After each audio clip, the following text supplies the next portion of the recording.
Hi. Hello. నమస్తే. ఎవరైనా కొత్తగా ఆహ్, ఎవరైనా బెల్లం జ్యూస్ తాగాలనో, లేకపోతే పైనాపిల్ జ్యూసో, లేకపోతే బనానా జ్యూసో తాగాలనుకుంటారు. లేదా చెరకు రసం తాగాలనుకుంటారు. కానీ కొంతమంది కొత్తగా పాన్ మసాలా, పాన్ మసాలా తెలుసు కదండండి. మనకి అడ్వర్టైజ్‌మెంట్‌లో చూపిస్తా ఉంటారు. పాన్, పానేసుకొని నములుతా ఉంటారు. ఆ పాన్ మసాలా చెరుకులో అంటే చెరుకు మనకి రాట్నం తిరుగుతా ఉంటది. చెరుకు దాంట్లో పెడతారు కదా! దాంట్లోంచి రసం వస్తది కదా!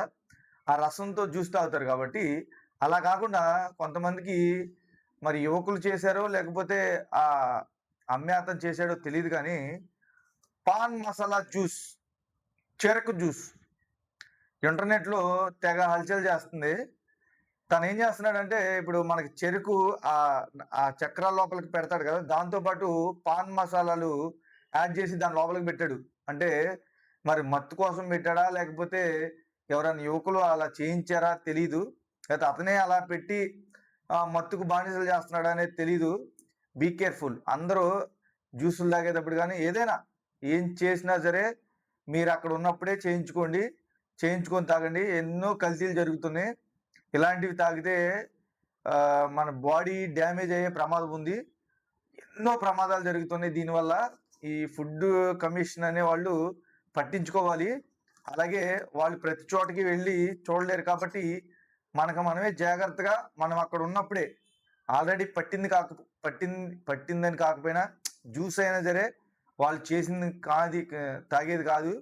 మనం దగ్గరుండి చేయించుకొని తాగాలి. లేదంటే చాలా ప్రమాదం ఉంది. మొన్నొకళ్ళు హైదరాబాద్‌లో మామిడి పళ్ళు, ఇద్దరు అక్కాచెల్లెళ్ళు మామిడి పళ్ళు తినేసి చనిపోయారనమాట. అది అంటే ఎవరికీ తెలీదు. ఆ విషయం ఎవరికీ తెలీదు. దాంట్లో అది తింటే చనిపోతామని జెప్పేసి. కానీ అది రసాయనాలతో చేస్తున్నారు.